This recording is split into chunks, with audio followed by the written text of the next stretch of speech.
There is a specific kind of exhaustion that sleep cannot touch. It is not the physical tiredness of a long day's labor, nor is it the mental fatigue of solving a complex problem. It is something deeper, something subterranean. It is the profound, heavy, and silent realization that you have been playing a character for so long that you have forgotten what your own face looks like underneath the mask. You are lying in bed, the blue light of the city filtering through the blinds, and you feel a hollow ache in the center of your chest. It is the feeling of being a ghost in your own life.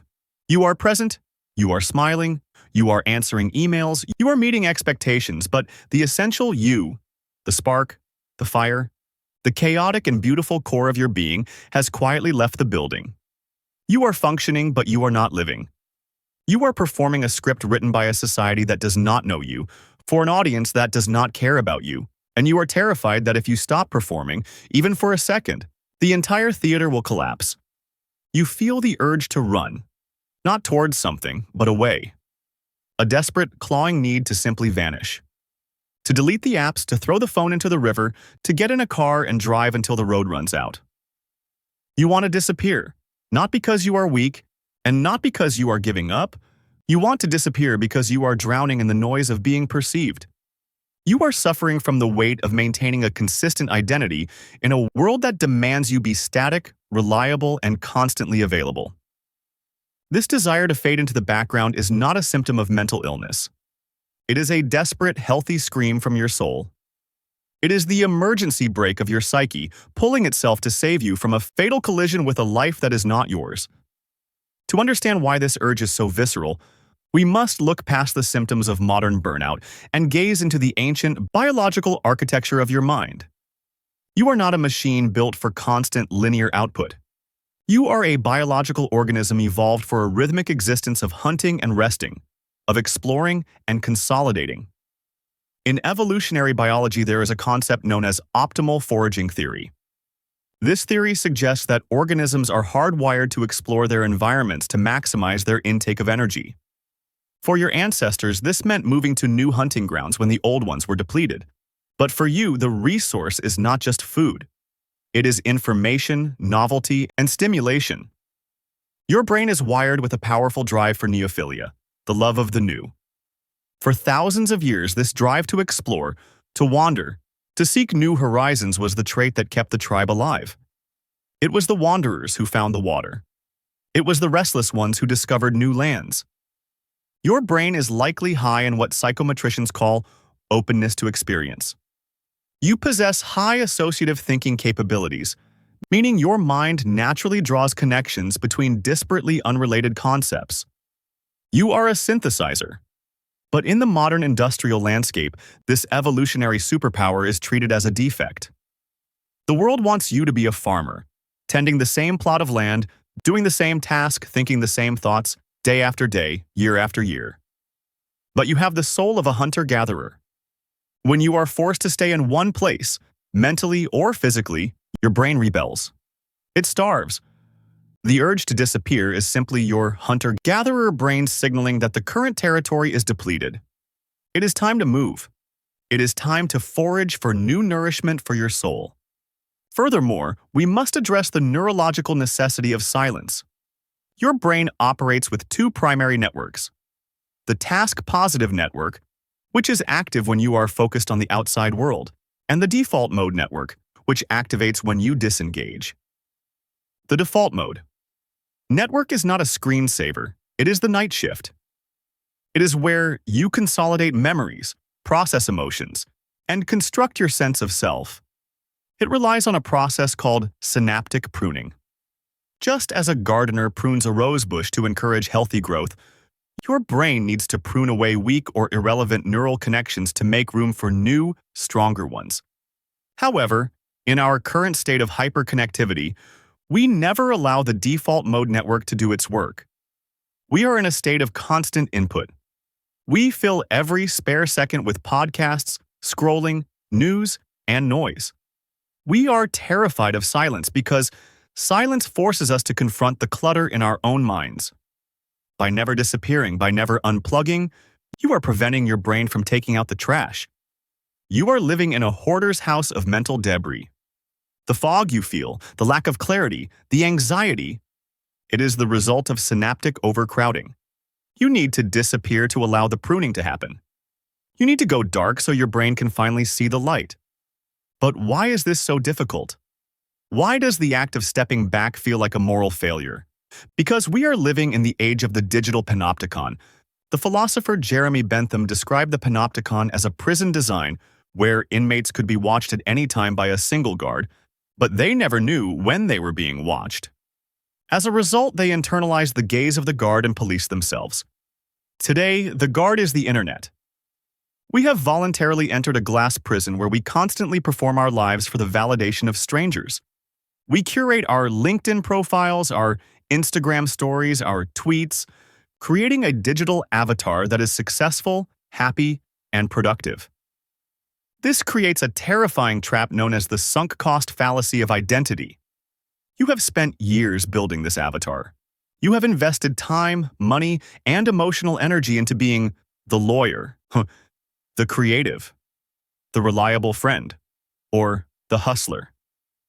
To disappear, even for a month, feels like destroying an asset. You are terrified that if you step out of the spotlight, the audience will leave and you will be left with nothing. This fear is the whip used by hustle culture to keep you running on the treadmill. Hustle culture is the modern religion of the West. It preaches that your value as a human being is directly proportional to your economic output. It tells you that sleep is for the weak, that silence is missed opportunity, and that every hobby must be a side hustle. It has convinced you to monetize every breath you take. You cannot just enjoy baking. You must sell cookies. You cannot just enjoy writing. You must build an audience. This commodification of the self is a violence against the human spirit. It turns your interior life into a marketplace. When everything is for sale, nothing is sacred. And when nothing is sacred, the soul begins to wither. We are obsessed with the idea of the gap. The gap in the resume. The gap in the posting schedule. The gap in the conversation. We view the gap as an absence, a failure, a void. But in music, the music is not just the notes. It is the space between the notes. Without the silence, the music is just noise. You are living a life of pure noise. You need the gap. You need to understand that the fallow period, the time when a field is left unplanted to regenerate its nutrients, is not wasted time. It is the most important part of the agricultural cycle. If you plant the same crop in the same soil every year without rest, the soil turns to dust. You are becoming dust. You are burned out not because you are doing too much, but because you are being too little. This fear of the gap stems from a fundamental misunderstanding of the future. We are taught to model our lives after the oak tree. The oak picks a spot, digs deep roots, and grows straight up. It specializes in being in that one spot. It is stable, heavy, and immovable. Society loves the oak. The corporate ladder is designed for oaks. But the future does not belong to the oak. The future belongs to the bird. The bird is not stable, it is agile. It does not have deep roots. It has wings. It migrates. It moves from environment to environment, gathering seeds from one place and dropping them in another. It cross-pollinates. In a world that is rapidly changing, the oak is vulnerable. If a fire comes, the oak burns. If the climate shifts, the oak dies. But the bird can fly. You are a bird who has been convinced by a forest of oaks that you are mentally ill because you cannot stand still. This is the great reframe. We are entering the age of artificial intelligence. The AI is the ultimate specialist. It is the ultimate oak. It can process data, write code, and diagnose diseases faster and more accurately than any human specialist ever could. If your entire identity is built on being a specialist, on being a machine that outputs a specific product, you are in danger. The machines are coming for the specialists. But the machines cannot be the bird. They cannot replicate the chaotic, messy, beautiful synthesis of a human mind that has wandered. They cannot connect the poetry of Rilke with the architecture of a beehive. They cannot feel the melancholy of a rainy street in Berlin and translate it into a business strategy. Your flaw, your need to disappear, to wander, to change interests, is actually your greatest competitive advantage. This is the alchemy of synthesis. By disappearing, by exploring different worlds, you are gathering the unique dots that only you can connect. You are building a tapestry of experience that no algorithm can predict. The future belongs to the M-shaped individual, someone who has multiple depths, multiple peaks, connected by a long thread of curiosity. So how do you operationalize this disappearance without destroying your life? You do not need to fake your own death. You need to engage in a strategic rebellion. You need to design your life in project seasons. Stop trying to do everything at once. Accept that you have a season for output and a season for input. A season for the oak and a season for the bird. When the urge to disappear strikes, honor it. Create a container for it. Adhere to the philosophy of the portfolio career. You are not one thing. You are a portfolio of interests. You are a writer, gardener, investor, philosopher. You do not need one job to fulfill all your needs. You need a constellation of pursuits. And to manage this, you must keep a commonplace book. This is your anchor. A physical notebook where you dump the chaos of your mind. When you disappear from the world, you appear on the page. You collect quotes, ideas, sketches, and dreams. This book becomes the external hard drive of your soul, proving to you that your wandering was not in vain, that you were gathering treasure in the dark. You must also practice strategic incompetence. Stop being good at things you hate. Stop being reliable for people who drain you. Let the emails pile up. Let the text messages go unanswered. Reclaim the power of being unreachable. In a world of instant access, your unavailability is the ultimate luxury. It sends a signal that your time is your own, that your attention is a sovereign nation that cannot be invaded without a visa. There is a profound metaphor in the life of the deep-sea diver. To reach the bottom of the ocean, where the strange and bioluminescent creatures live, the diver must leave the surface. They must leave the sunlight and the air.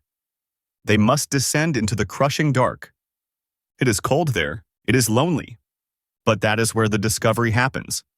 You cannot find the treasure if you stay bobbing on the surface with everyone else. You need to disappear because you are a deep-sea diver of the spirit.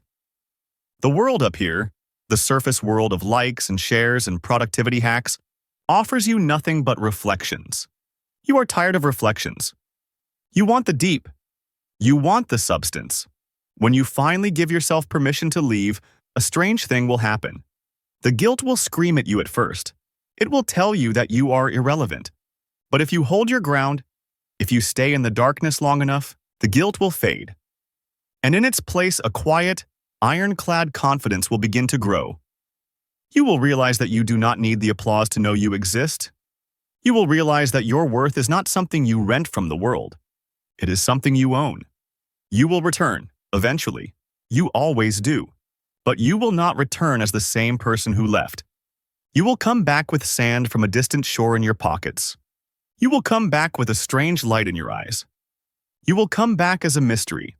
The world will try to put you back in the box, but you will just smile. Because you know where the exit is.